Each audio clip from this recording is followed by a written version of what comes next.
Hello everybody, I hope that you're well. My name is Christianne and welcome to my channel Backpacking Bananas. Today I am here with Daryl from Welcome to Travel and we are going to be reacting to TikTok advice on Australia working holiday visas, because there's a lot of advice out there and we feel like not all of it is necessarily accurate. There's a lot more that you need to consider. So we are going to improve upon it, add to it. And the reason I've got Daryl here is because I've been here for a very, very long time. So I came on a working holiday in 2010, did my farm work, ended up working in the travel industry, got my second year visa, ended up getting sponsored, residency, citizenship, and now as part of Welcome to Travel, we welcome 3,000 travellers a year on a working holiday visa. So without further ado, let's get into it.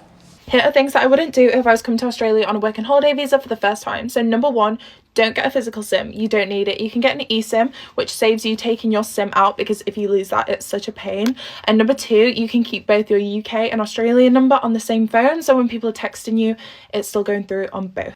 I do totally agree that eSIMs are better than physical SIMs these days. However, I think a lot of eSIM providers don't actually give you an Australian number, which is essential when coming on a working holiday. You need like an Australian provider like Optus or Telstra or Vodafone. Yeah, and you're gonna need that Australian SIM to like put on your CV when you're applying for jobs. Side note as well, we work with Optus and we work with them pretty closely. They are desperately trying to get into like the eSIM market of where you get an Australian phone number. So in the near future, I think it will be good for an eSIM. Yeah. But right now, no. Do not fall for the Sydney and Melbourne trap. I know it's hard, but jobs there are so much harder to get. Look at Perth, look at Adelaide. Like, there's so many nice places in Australia that you can go to that aren't Sydney and Melbourne and are so much easier to get a job in. I agree to a degree. Melbourne and Sydney are harder because it's more competitive. More people want to be here in like these cities. We're in Melbourne right now. Also, as part of that is like when people are doing like the regional work, a lot of people head north to like Cairns and Early Beach, and it's more competitive. Adelaide is an incredible city as well, and it's one of the cheapest places to live in Australia. Rather than just the cities, I would look at those like small regional towns. Yeah, I would agree with her as well that you should definitely look further afield than Sydney and Melbourne, but it's not to say that you should like rule them out, because it's amazing in those cities, and like I'd be a hypocrite if I said otherwise, because I'm literally wanting to move to Sydney. Don't get a job until you get your tax file number. You need it. Like the first time that I got paid, I lost about $600 because I didn't have my tax file number. I had it the week afterwards, but having it on that first week of the job and losing out on so much money, I won't get the money back till I do my tax return. But you lose out on a lot of money, so make sure you have your tax file number. Don't get a job without it. I have a question for you here. If you do what she did and you don't get a tax file number for like a month after you start working, are you able to claim back that money? Yes. Right. Yes, okay. you are. I think there's like a 28-day leeway of going, okay, I've got a job. Then you can give a tax file number back to your employer. And I think that's what she's done as well. But if you work and then it's like 2-3 months and then you give a tax file number, then I don't think that money will come back into the account. Last but not least, do not overpack. Like, I cannot stress this enough. There are so many nice shops. You will do a lot of shopping in Australia.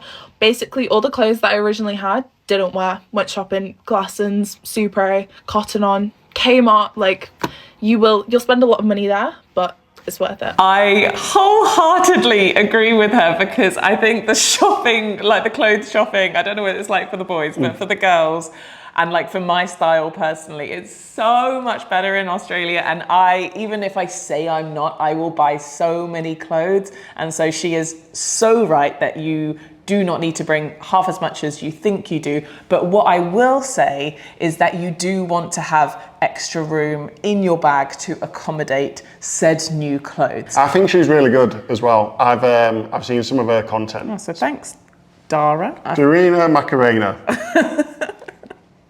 We think you're great. I am on track to save $13,000 in just 3 months on the working holiday visa in Australia.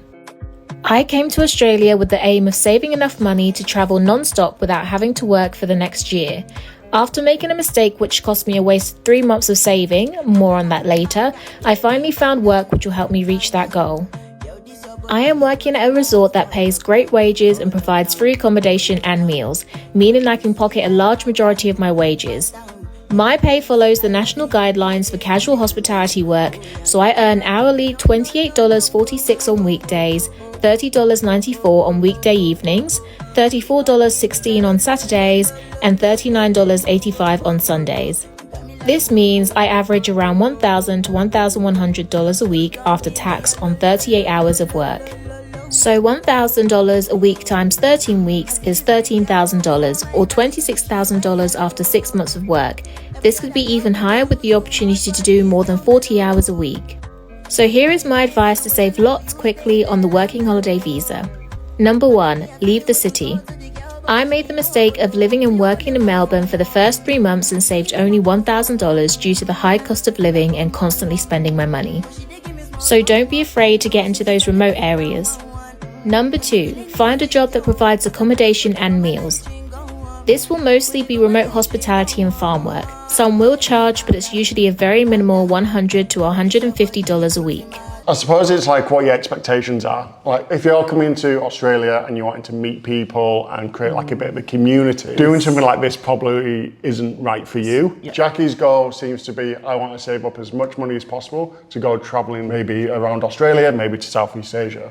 So again, you kind of need to know what is your goal for like when you're coming out to Australia. But you also need to take this with a pinch of salt because she got incredibly lucky to find a job which has accommodation and food included and also 38 hours. Is that not common to find something like that? With casual roles, they're safer for the employer. So let's say if you don't have the hours, but the wage is like a 25% increase on like the normal full-time or part-time wage, and because it's not as stable for the employee. Yeah. So for her to find a job which is casual at 38 hours and then also her getting Saturday and Sunday work is incredibly fortunate. But she's going to be saving a hell of a lot because when I'm walking around Melbourne or Sydney, I'll get myself a little cheeky croissant, a little almond croissant, a little coffee, or I might go for a beer with my mates, and then all of a sudden that just like adds up. Do you know what I had this morning? A pistachio cronut. There we go. You're not getting that in the bush, are you? No, I don't think so. It's a big commitment to do something like this. Like you said, you're in the middle of nowhere. She's saving a lot of money, but she's also doing that over 3 months, which is a long period of time. And so you may not necessarily be like living that Aussie dream during that time. So it's a compromise.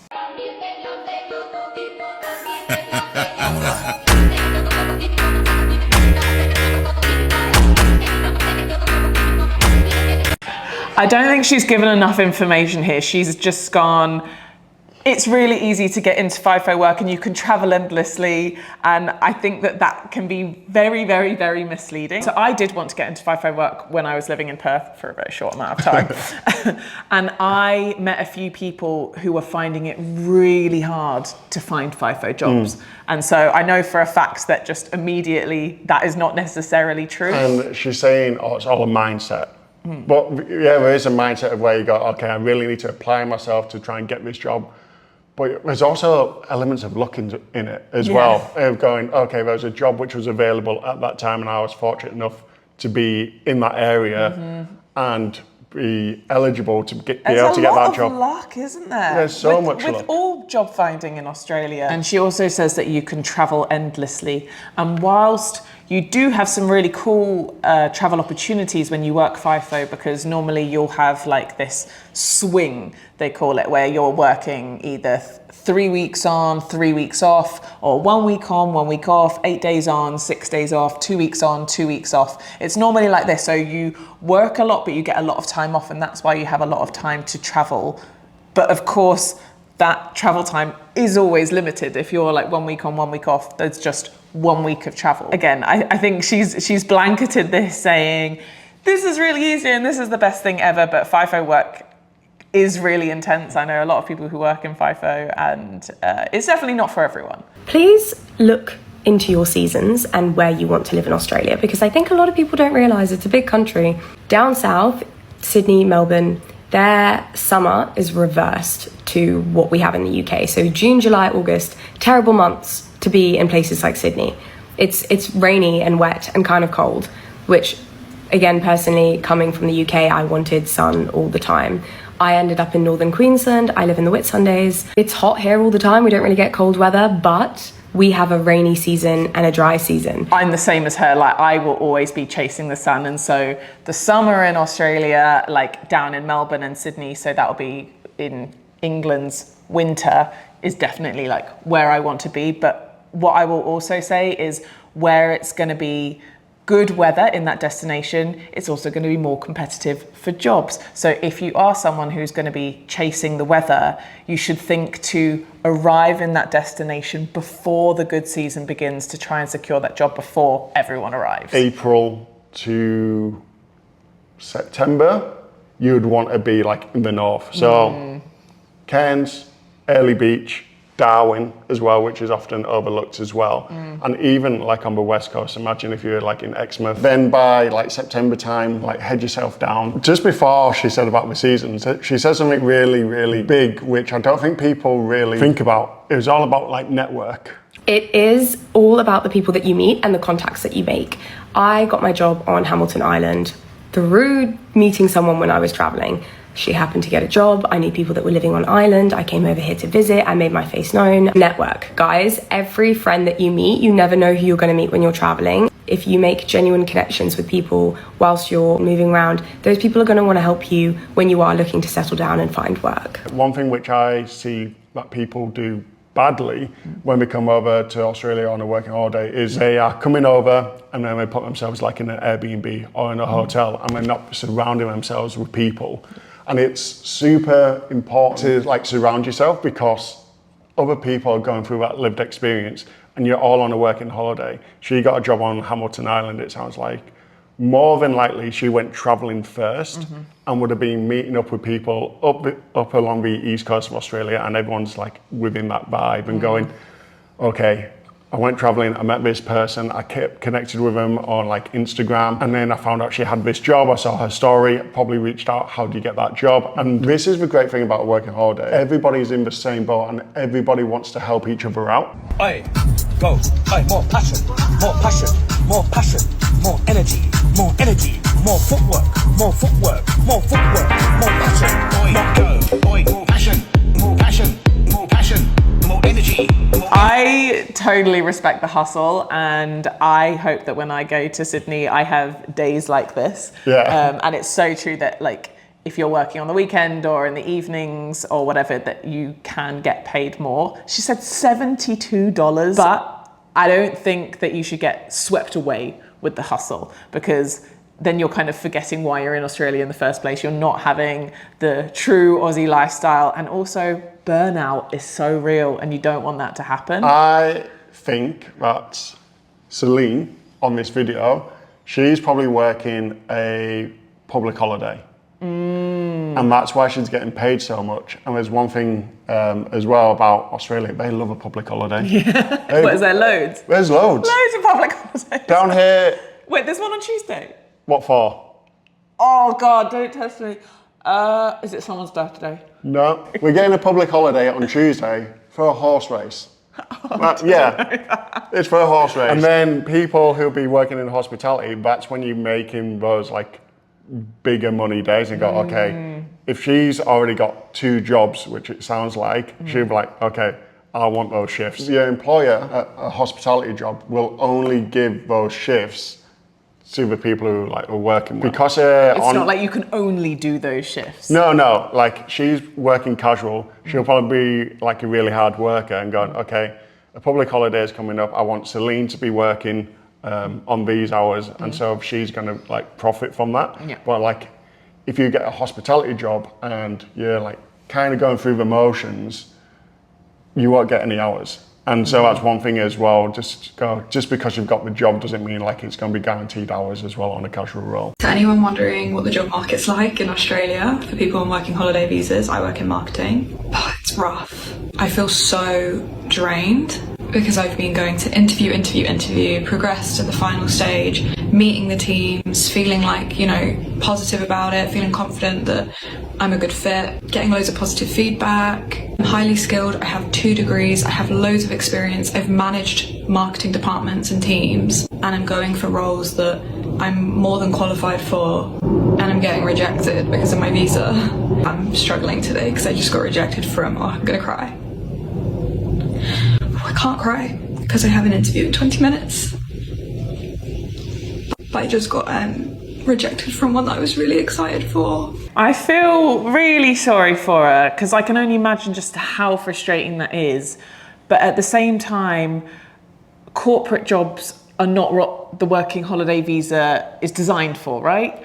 Not necessarily, no. So there's this rule, if you haven't heard of it already, which is the 6-month max. It means you can't work for the same company for more than 6 months. And so I think a corporate company would look at a working holiday maker and go, well, if we can only have her for 6 months, then what's the point in hiring her? That is so frustrating, because if that is what you know you're good at, what you've got your degree in, what you've got your skills in, that is what a lot of people will want to do when they come over. Again, it's that expectation of like, why have you come over on a working holiday? Are you trying to like copy paste your life?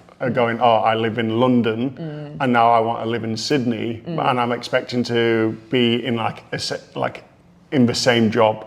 Like maybe Ellie, she's gone through these jobs where she's highly like skilled. Maybe she needs to go down a few rungs of going, okay, I'm going to work in marketing and I'm just going to work at, the head of marketing role. I'm going to start in like the content space, for example, because she must do content. Get her foot into the door and then like show her worth and go, oh, actually, she is worth like progressing. Because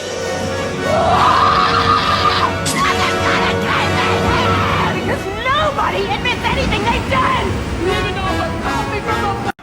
So he's saying he's struggling to find a job, literally doing anything, and that he's overqualified. There's a lot which I don't know here. Yeah. But I can only assume he is probably in a city like Sydney or Melbourne, probably in the summer, and everything is super competitive, and that's why. And that maybe quite simply just moving to somewhere which is less popular and less competitive might bring him some more luck. But there's a lot which I don't know here. He just says, this is my Thursday. I'm not mad. It sounds like you're mad. Sounds like you're quite mad, Jake. And with the wording of this, and this is maybe a little bit of scaremongering, and this is what TikTok is like quite bad at, and you'll like watch that video and you go like, oh, he can't literally do anything, and then you might see another video and you get stuck in this algorithm going, well, I'm not going to go over to Australia on a working holiday visa.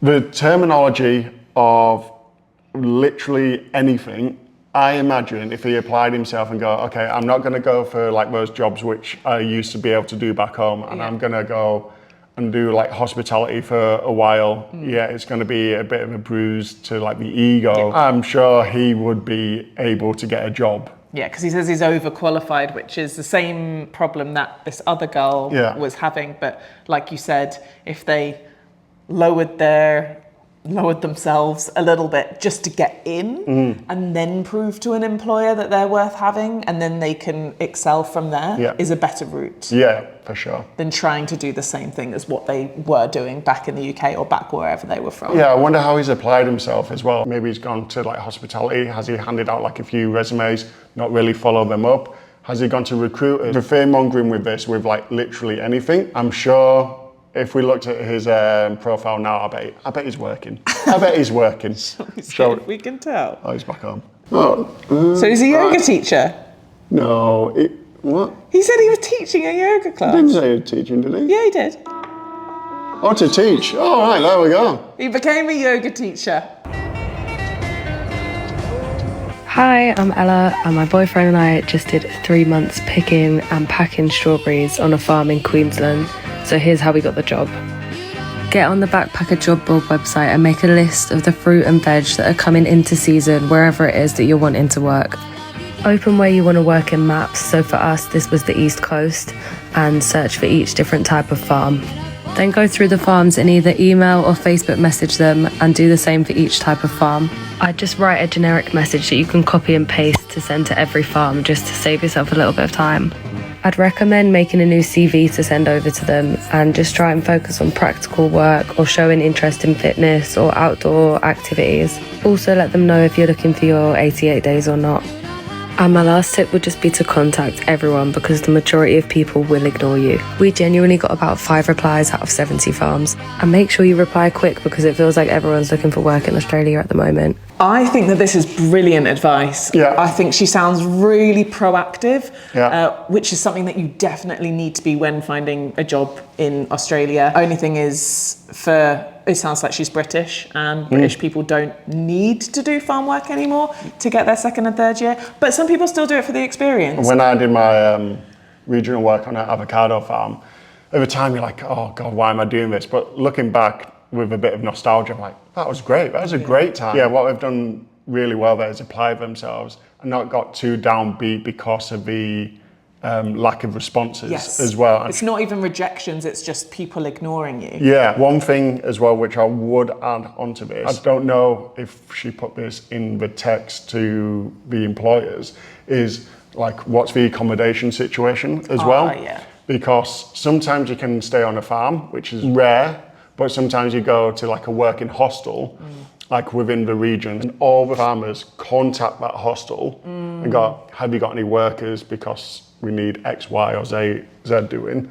And then if you're at that hostel, you're gonna get a job like the next day. Right. Yeah. So if you do want to work somewhere specific, what you're saying is sometimes you should just move there, and the work opportunities will come to you if you're in the backpacker hostels. And you need to remember it's within like the hostel's interest as well to find you a job, because if they can find you a job, they're going to be getting rent for 3 months. The great thing about it in these working hostels, and I've stayed in quite a few, like Monday to Friday, everybody's head down, working, saving that money, no croissants on those days. On Cronuts. all cronuts. Saturday, Sunday, everyone's just having like a great time. And again, you're kind of in it together. Yeah, but I really like this. And again, if you are from the UK, although you don't necessarily need to do the regional work, it is something which I would recommend because it is a good way to save money. And if you can be surrounded by other people, I think it's really good. It feels like one of those Aussie experiences which you kind of you love and you hate them, but it's always one of the most memorable experiences that you have. Yeah. And so even though we don't have to do it anymore, don't rule it out because it could be fun. My name is Pink and I'm really glad to meet you. You're recommended to me by some people. Hey, ooh, is this illegal?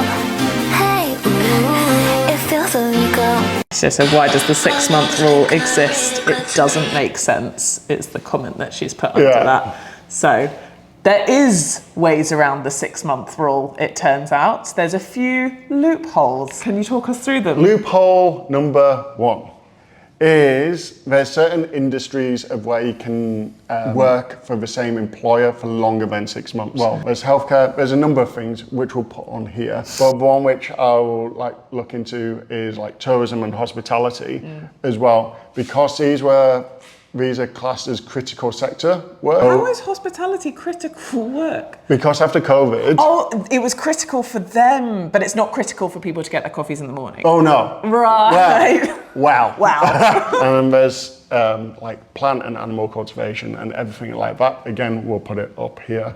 So that is number 1. Another loophole as well, number 2, is if an employer has like several different locations as well. So like I'll use us as an example. Like, so we've got an office here down in Melbourne. We've also got like an office up in Sydney. Let's say if we work in the tourism space, somebody could work in this office for 6 months and then move up to Sydney for 6 months. That's so good. You said as long as it's a different postcode, right? Well, actually, I just double checked it. It's just another location now. It used to be postcode, but now it's just like another location. So if you're working for Woolworths, you could literally just move down the street and work for another 6 months because they're everywhere. Another Woolies. Very hard to get a job at Woolworths, just so you know. Is it? Yeah. For working holiday makers. Oh, yeah. Not just because they want people for a longer period of time. Yeah. Well, if you've managed to get a job in Woolies as a working holiday maker, let us know in the comments, and well done you. Another loophole. Now, this is one which I want to like shout and scream from the rooftops. Number 3, and this is for anybody and everybody coming on a working holiday. And this is what I would do. When you land, you've got a full year. Get your bearings, get your tax file numbers, get everything sorted, SIM cards, get a community, get like-minded people around you. And then if you've got the money or the funds or the means, go traveling as well, similar to like what that girl was saying about the network. Go traveling and find out where you like, and then you can go and base yourself there. Like after you've been traveling for like maybe like 2-3 months, you can get like those casual jobs like to begin with. But let's say if you wanted to work in like your industry, marketing for an example with most people, and let's say they landed in Melbourne, went all the way up to Cairns to go, I really like Brisbane. I want that city life, but I don't want Melbourne or Sydney. Let's go to Brisbane, month 4, 5, 6, just doing hospitality work, just to make ends meet. By this time, you are in the second half of your first year working holiday visa. Now, what you can then say to employers is like, yes, I can only work for you for 6 months on this visa, but then I'm going to go on to my second year visa, and I can work for the first 6 months on that visa. So so you can work for that employer essentially for a year.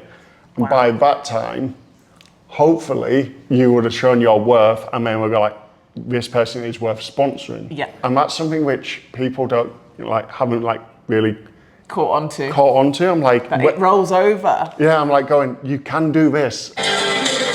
You could be working a 9 to 5 saving up for a house, but you're making a coffee in Australia instead. This is your sign to quit your corporate 9 to 5 and get yourself a job in Australia making silly little coffees. Yeah. I think this just goes on perfectly from what we were just talking about, how like working holiday visas in Australia are not about just copying and pasting your life back home. It's about doing something completely new, discovering yourself if you're feeling a little bit lost back home, and also just having a slower pace of life and like actually traveling, doing jobs for a little bit of time is what it's really all about. So I love these TikToks because I just think that they perfectly embody like what you're kind of supposed to be doing, and that it's okay, and that you don't have to just follow what society says you should be doing of having a corporate 9 to 5 back home. What if you don't want to do that? What if you want to just slow down a bit and explore some new places? I'm excited to soon, when I go to Sydney, like I want the job that I get to be like a funny little side quest. Yeah. Like I don't want to do something which is just like all serious and something that I could do back home. I feel like I just want to do something like weird and fun. Yeah. I think you're like a really good example of that as well. Like you kind of ticking off that life list of going, okay, now I've got a house, I can like settle, but you're like, I've done things a little bit opposite actually. Yeah. I feel like a lot of people like do their working holiday visa in Australia and then maybe buy a house back home, whereas I bought the house back home and then I was like, oh, actually, no, I'm not ready for this yet. I'm coming to Australia to have some more fun. I find like people who are coming on a working holiday visa, and this could be you, and please make a comment if this is you. More than likely, your life is at a bit of a crossroads right now. And whether you're not happy with your job, you might have just gone through a breakup and you're just kind of wanting to explore and do something different.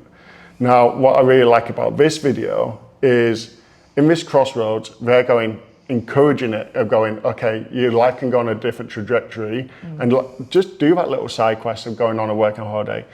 Even if you do it for like 6 months and it wasn't for you, at least you've gone and enjoyed it and just had a bit of fun as well. I think people have these like preconceived ideas of going, this is what life should be. I meet my partner, I get married, get a house, have babies, and that's it. Yeah. This crossroads in your life right now is such a great place to be, and do the side quest, do the coffee.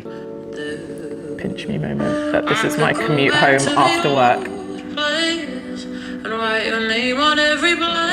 Wow. But it's a story now, just a story now. That is a pinch me moment. How beautiful is that?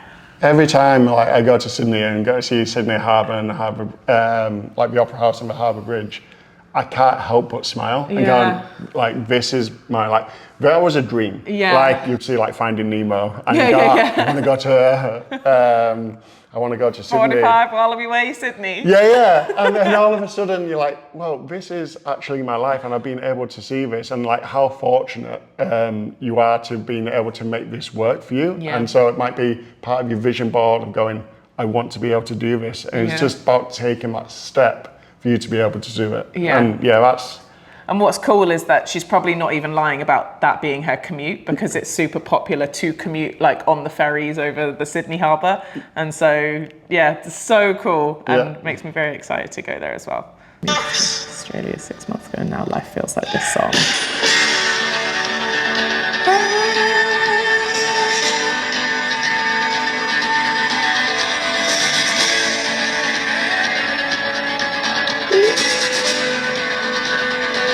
So good. I love this because it does feel like that, and especially when you're doing the traveling and the working. And I think working holiday visas are also full of ups and downs, and that is important for creating these memories and character building and being able to go home and say like, I did that, like I did this amazing stuff, but I also went through these like shit moments when I was picking berries. And I mean, this is just a travel video, and like Australia is bloody amazing to travel. It really does look like that. Like, this is not an exaggeration. No, and yeah, we get tagged in so many of these videos as well. And what's great about this is like Olive, for example, she probably doesn't know how many people she's inspiring. Like going, I've been able to do this, and this is what I've been able to see. It's called the lucky country. I actually didn't know that.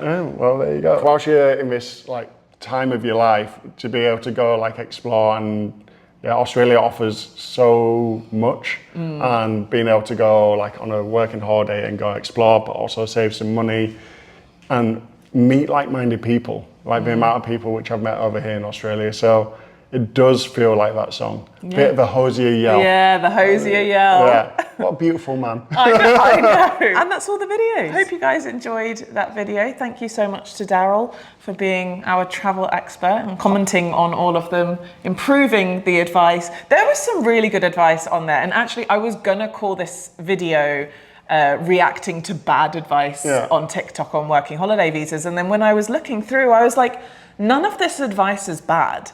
It's just that everyone has such a different experience with a working holiday that it's important not to like hone in on some people's idea of it. I'm glad that we got to do this. I look forward to seeing you in Australia. Check out Welcome to Travel if you haven't already. They've got tours in Sydney, in Melbourne. We don't need to do the promo. Up the East Coast. Check the links in the bio. Okay, we'll see you in the next video. Bye.